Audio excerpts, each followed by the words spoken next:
What is good? We're back. Got my man Joseph. He's fired up about some Georgia Bulldogs and the playoffs. Now we just have to wait a month until we get to see football again. So go Dogs. Go Dogs. Conference championships don't matter. So what do you do? That's right. You got to figure this out. We were just talking off air.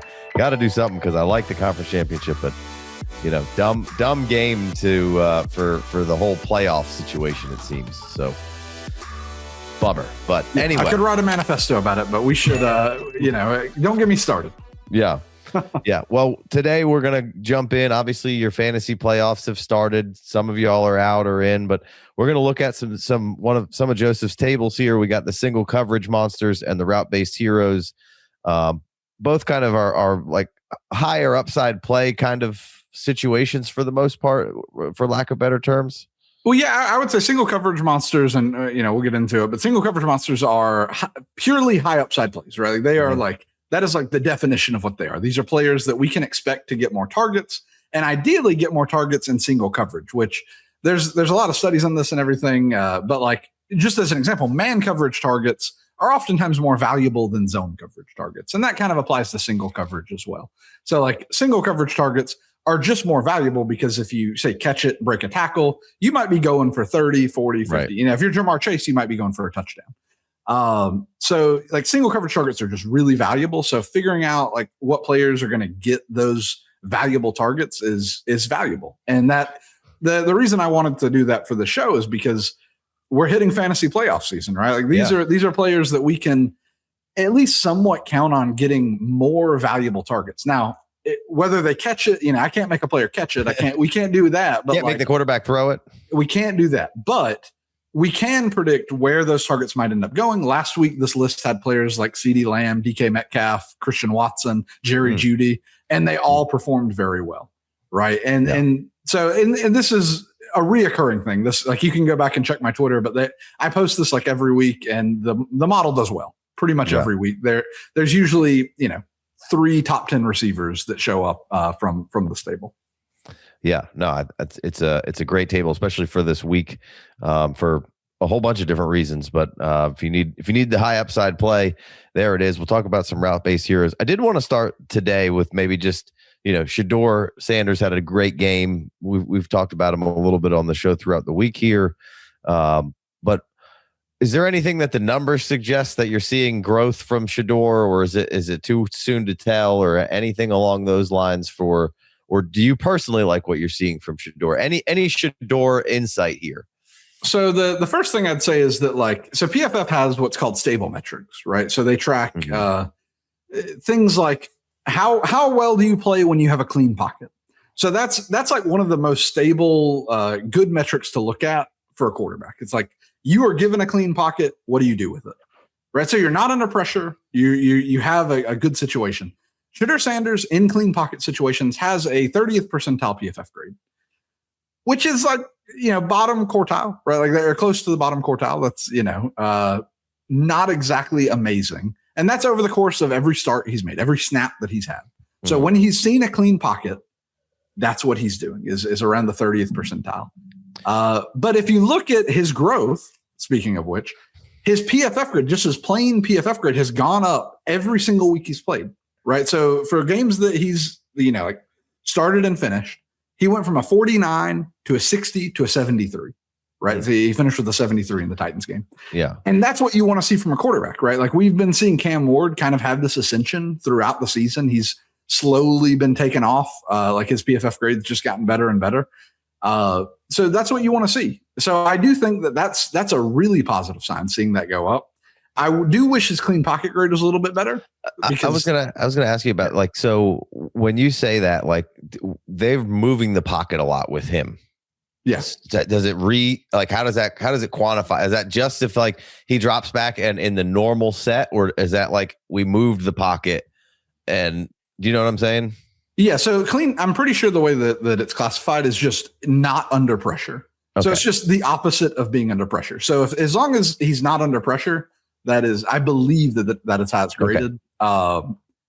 And so like, just like looking through, he has actually a 61st percentile for a standard drop back grade.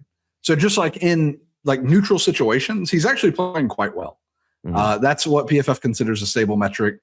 And in general, all of his other ones are around the 30th percentile. And where he really struggles, like I think the thing that he struggles in the most are all of his unstable metrics, which if you had to see a struggle, you'd want to see it here. So unstable metrics are things like how well do you perform under pressure? How well do you perform outside the pocket? That's actually one of the unstable metrics. You know, how well do you perform under like play action circumstances? Because play action is kind of a cheat code, right, for quarterbacks. So they, you know, they take a hit for using play action too much, and not like the quarterback takes a hit, but like the grading and the R squared, the stability takes a hit when you use play action, and because we don't see that kind of stay consistent over time. So in general, his stable metrics are but his grades are getting better each week. And that's what you really want to see. So like, I think that's just, I guess I'm still, jury's still out for me, right? Like I would still like to see that grade continue to ascend. The Titans defense isn't exactly good. You know, if he can put that performance together against a better defense, we got a good four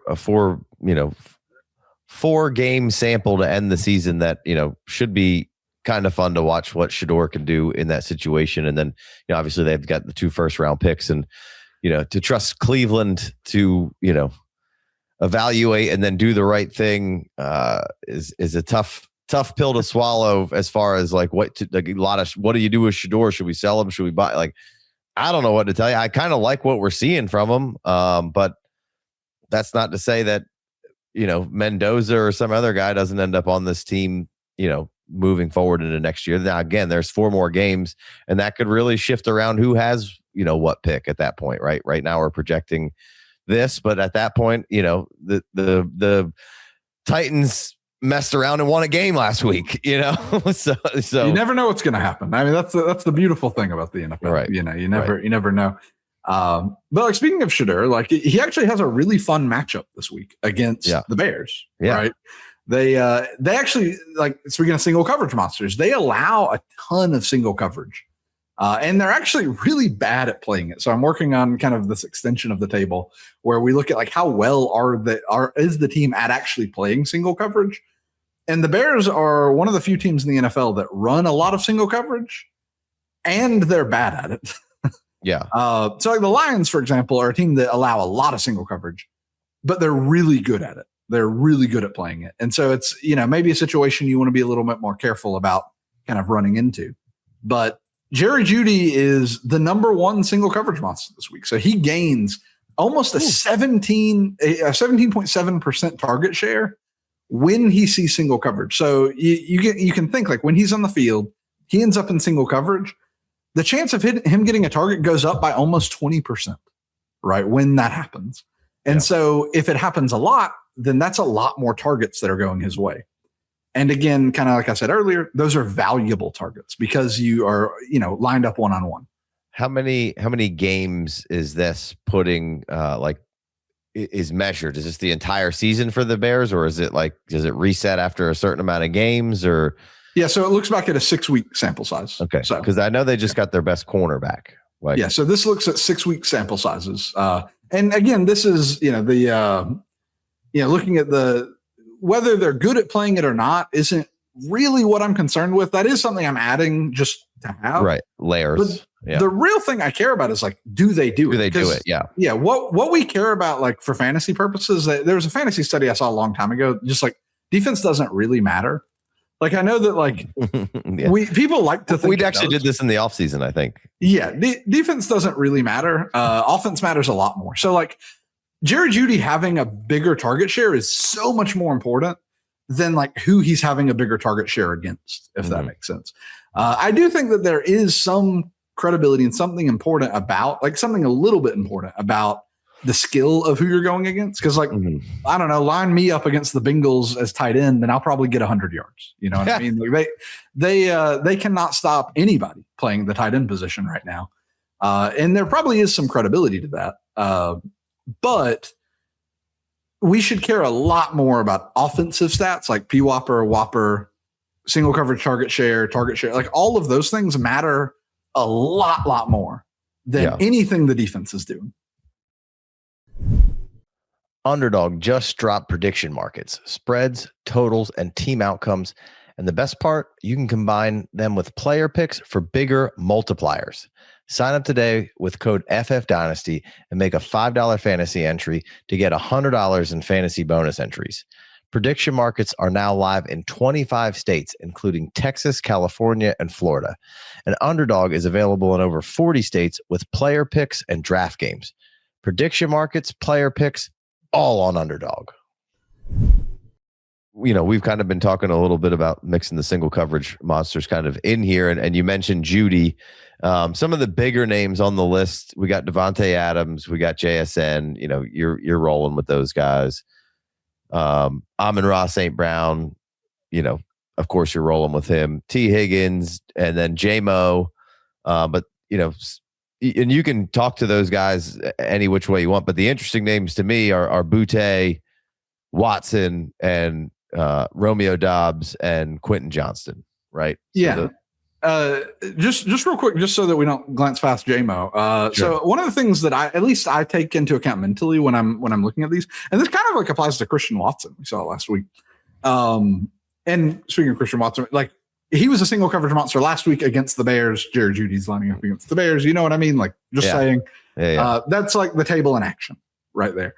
So with Jameson Williams, he is like kind of the archetype of a player that when I see him show up on a list like this, when I see him show up in a single coverage monster, JSN probably falls into the same flashing category. Red lights, right? It is flashing. It is like, oh, he could take it. He could do an 80-yard touchdown. You know what I mean? Like Jameson Williams is the player that you line him up in single coverage. He breaks on like an in route and just takes an extra step against the single coverage. He's gone. So players like that get me very excited for, you know, fantasy and potentially betting. And again, it's about the upside. It's about extending their right tail of distributions. It's about like, what is this player like capable of at their peak? Whether we see that, who knows? It kind of depends on like, how does the game develop? You know, like if the game script is so important and we can't really predict that. But if the game script ends up being positive for us, we could see some massive fantasy outputs. Yeah. Yeah. So, you know, interesting, like when we talked about it with PWOPR, but, you know, when two guys are popping up on this from the same team, does it make you any less desirable to play one or the other, or you feel good about them both? Or so this is that's going to happen a lot with this kind of list because of the matchup. Single coverage. Right. So just in general, single coverage prefers wide receiver targets. So like when the defense lines up and allows a single coverage opportunity, those almost always happen to wide receivers. And wide receivers also are the biggest benefactors of single coverage developing. So a lot of the time, like this list only includes the top 10 defenses in single coverage allowance. So you're going to have a lot of duos that show up. Mm-hmm. And in general, I care about the person who's higher, right? Or the player who's more explosive. So like, right. So I think about how Watson to Dobbs. Exactly. You know. And so I think about who's explosive, who is like, if they were to get these targets, who can do the most with them? Who can do the most damage? Yeah. And that doesn't mean that the other player isn't going to be successful, right? Like it just means that I like taking, I guess I'm more speaking from a gambling perspective at this moment, but I like taking risks on explosive plays, right? Like these huge plays that can happen. Yeah. But that applies to fantasy too. Sure, of course. So is it then more alarming when the other half of the duo isn't on the list, or is it? You know? Yeah, I mean a little bit. Yeah, like I'm like, okay, that's the receiver we should target. Like that's like, you know, I think Jamar Chase is a really good example going against the Ravens this week, right? Like we have T. Higgins on the single coverage monster list, and we know like the Ravens run a top 10 rate of man coverage, and T. Higgins is the man beater of this offense. And this is kind of like what we're seeing with this table is like T. Higgins gets more targets when he sees single and man coverage. And Jamar Chase has an awesome history against the Ravens. He averages like 110 yards per game or something insane. And that doesn't mean he can't have a great game, but honestly, the matchup kind of favors T. Higgins. And so like when I'm looking at this when I'm looking at this from like a betting perspective or a DFS perspective, or if I have for some reason the ability to look at this from a redraft perspective, I'm more interested in like looking at T. Higgins than I am Jamar Chase here, because everyone's already looking at Jamar Chase, right? T. Higgins is the player that actually has the sneaky awesome matchup. And in my opinion is a bit more favorable to what the expectation is going to be, assuming he's healthy and I know he entered concussion, of course. Like I know he entered concussion protocol and everything again, so who knows? But just that's kind of how I see it, right? How I look at it. Right. And so I'm trying to find if there's any examples. I mean, I guess Jeudy's kind of the one. I like Boutte. Like, how does it? It's not Mac Hollins or Kyle Williams. It's Boutte. Yeah, and that's like the thing is that his overall single coverage target share is like the second lowest on the list, and so that matters to me as well, right? So we're saying he has a huge benefit. He gains 14% more target share when he sees single coverage. Yeah. Right. But he's going up from what, like a 13% to a 17%. You know what I mean? So, going up to 27%. I mean, so that increase is great, but we're not really going to something that is substantial. And in cases like that, like I am more interested in playing Boutte than say Kyle Williams or Mac Hollins or any other player because of his single coverage monster status. But I do think we got to keep expectations a bit reasonable, like because his single coverage target share is going up to what a lot of good wide receivers just plain baseline target share. Yeah, it's just going what to their baseline is. So, but he's already been somebody who has shown you that he can. There's at least a 50. I know it sounds ridiculous, but like he seems like somebody who 50-50 right now, whether he scores a touchdown this week, any week, right? And that's just, I feel like that's kind of been what Boutte has been this weekend. And to me, like I've seen, like he's, to me, just watching, like he's their second best receiver right now, right? Yeah. So, I take away from that. He's on the list. He's better than those other guys right now. It's 50-50 whether or not I feel like, if I'm playing him and I need him, it's like, well, if he scores a touchdown, we're good. If he doesn't, then now this makes me feel at a baseline even better of like, all right, well, plug in Boutte in this week. I got a much better chance of getting that touchdown this week than not. Exactly. And that, like, I would say that like when I'm looking at a player, like Boutte is a good example of a player like this. It's really about like who are we comparing to? Like if we're comparing Boutte to other players in Boutte's category, Boutte wins, right? Like this makes him win. Like if you're making a start-sit decision, in my opinion, and you have a choice between Boutte and a player that is in a similar kind of target share, normal WOPR, PWOPR range, just like a player that's like comparable, this is enough to push Boutte into start status, right? Like that's how I see it. I like that. And then Quentin Johnston's down here near the bottom. No, but no Ladd, no Keenan. Yeah, anybody else on there. I will say I cut this list off at a certain number. So I cut it off at I think I cut it off at benefiting at 0.05 is what I did. So like a 5% increase in your target share from seeing single coverage. I'm pretty sure Ladd is like right under there. Like, yeah. He's one of the first players that is off the list. So it's not like don't take that too harshly. And then they're not on there. Shaheed would be another interesting one because explosive player. We saw an explosive special teams play from him, and then we actually saw him get some targets. I think he had 67 yards, maybe trending in the right direction. Even though he's not on this list, like he would be of interest to me this week if I needed like a play because I had some injuries or whatever. Or is that? Yeah, that's a great way to like kind of conceptually think about this, right? Like we know that the Colts are Seattle playing the Colts. We know the Colts allow a lot of single coverage. And we know that Shaheed is kind of that archetype of Jameson Williams archetype of like this explosive player that can do a lot given single coverage. Even if he doesn't show up on this list, maybe like I don't know his specifics. Maybe he didn't have enough targets or routes to qualify for this. But he's the archetype of player that I do not mind betting on because of the upcoming single coverage matchup. Yeah. I like it. All right. So to recap that list, if you're listening on the pod, it's Jerry Jeudy, Devontae Adams, Kayshon Boutte, JSN, Higgins, Dobbs, Jameson Williams, Christian Watson, who's been, had a really nice stretch here. Feels like he's got to be just locked in right now anyway. Quentin Johnston, nice little fun outlier there if you need him, and then Amon-Ra St. Brown, which I feel like is an auto plug at this point. So anything you want to add to that, and we'll jump over to the route-based hero side of things. Yeah, just that I think that the main goal of this is just high upside plays. That's I just want people to take that away from it, is that it's purely high upside plays. It's players with like longer right tails than they typically have because of the situation that they are finding themselves in coming up into the week.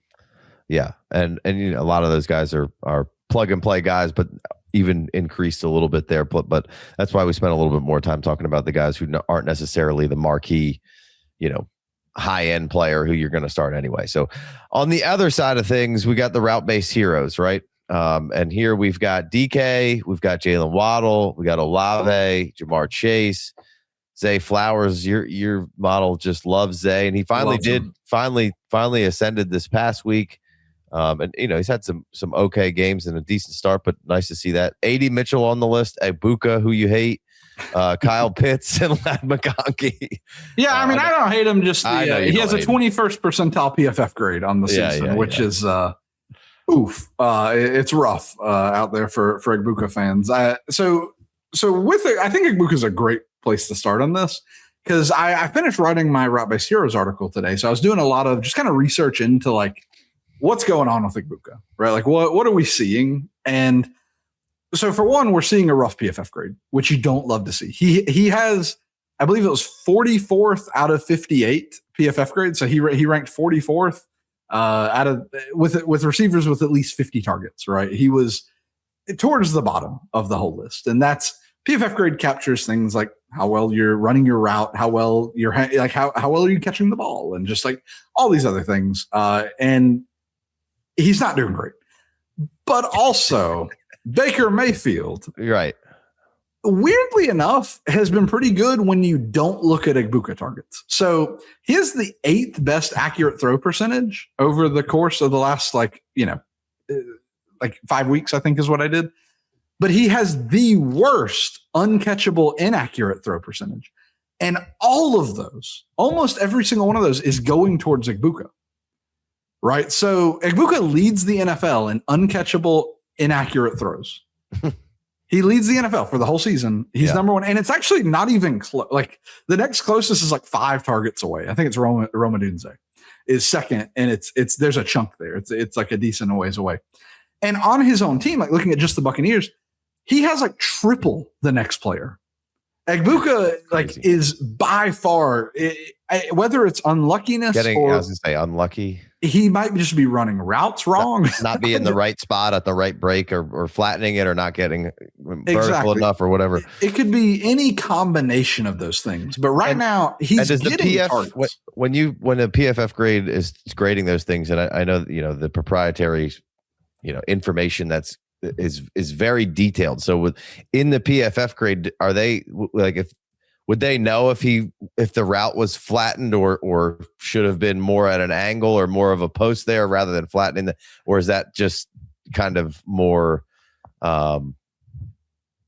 more of a human kind of thing? Yeah, so they interpret it to the best of their ability as they're grading this. Like there's a massive amount of grading that goes on. So like I don't know if people understand just how intense, like how much effort and like the machine that goes into creating this data.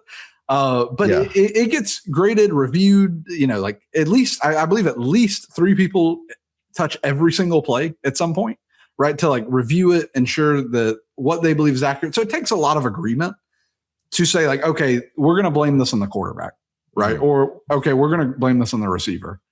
It takes a lot of agreement for that to come through. And, Egbuka is just, it seems like he is both getting unlucky and also not playing well. Like it's really kind of a combination of both. Yeah. He's getting targets though. And as kind of I've said with like offense matters more than defense and all this stuff, opportunity matters more than anything. Sure. Right. Like targets matter more than anything. And so getting all these targets, if those targets keep coming, I promise one day Baker's going to be accurate and he's going to be throwing it to Egbuka and he's going to be scoring. Yeah. The thing is that is that day even going to happen in 2025? I'm not real sure. So, right. Yeah. And they just activated Evans and McMillan. So I don't know if we'll see him this week or not, but that'd be a big boost for the Bucs, especially if they can get it back before the end of the season. Get that. They should make the playoffs here. So, hey guys, quick reminder. If you haven't signed up for the free Discord or the free Patreon, what are you waiting for? Click the link in the description. So what does it mean? Like if, we got Chase and Ladd McConkey on the route-based heroes and then on the single coverage, they weren't on there. What does that designate, or what does that send to your brain there? Well, it's just that like route-based heroes, like it says, we were talking about the distinguishing factor. So like single coverage monsters is just, are you good? Like, do you get a lot of targets in single coverage, and are you playing a team that allows single coverage? Right. That's all it is, right? Okay. It doesn't even say like, are you good? Like that's actually not even a part of this. It has no bearing on that. It is just, do you get this, and are you playing this? Route-based heroes is a lot more nuanced in the fact that we're looking at every single route a player is running, seeing, are you getting open, and how are you doing relative to your teammates? And the real key is like, it's just a positive regression signal. Like we are expecting more from you because you have not been producing enough based on how good you are. DK Metcalf currently has the best PWOPR in the NFL, right? So that's how he ended up on this list again, is that he has the best PWOPR in the NFL, and he's just not being utilized to the wide receiver one potential that he's been showing lately, right? And so that's kind of how I look at it, is that this is just, you are underperforming relative to what you should be.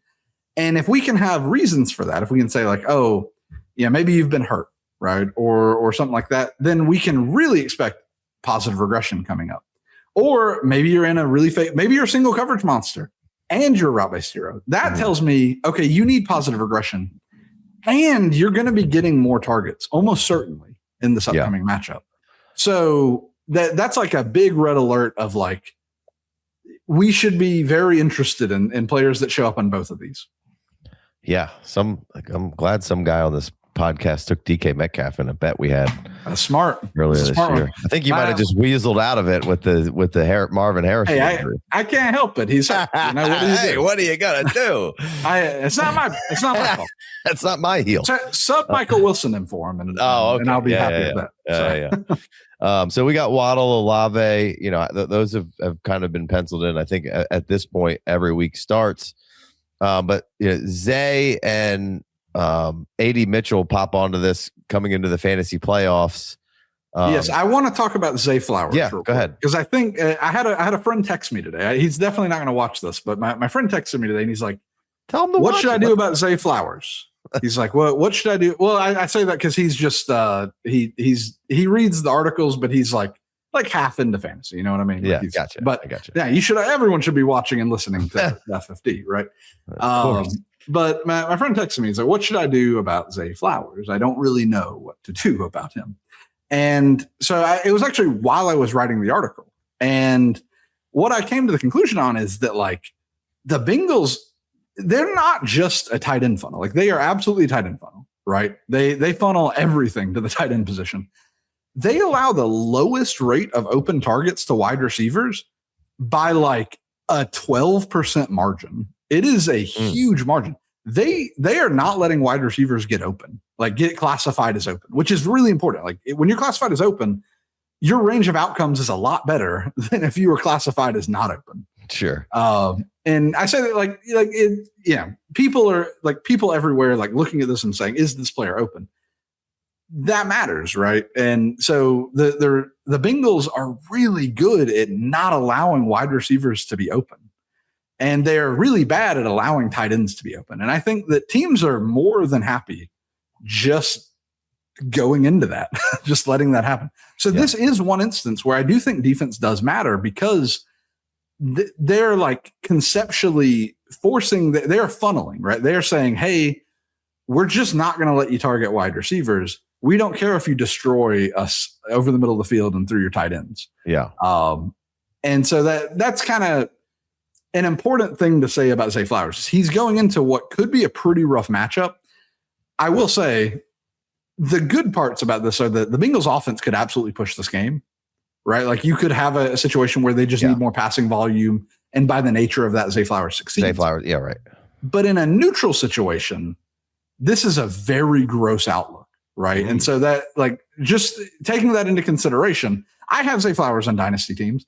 I'm at least going to look at who I can start other than him, right? And if that makes sense to do, because really you're banking on this. This needs to really be a shootout, right? Like, this needs to be like a situation where Lamar is passing the ball more than normal for Zay Flowers to succeed. Outside of Zay Flowers, say, breaking off a random play here and there, it's just the volume might not be there.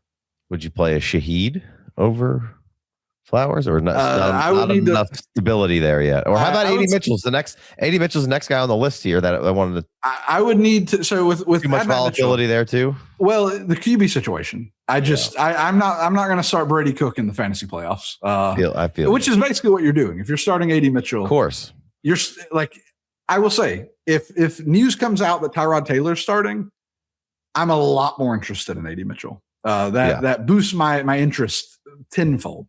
But if Brady Cook is starting at quarterback for the Jets, I am not going to be playing Adonai Mitchell in any world. And I will start.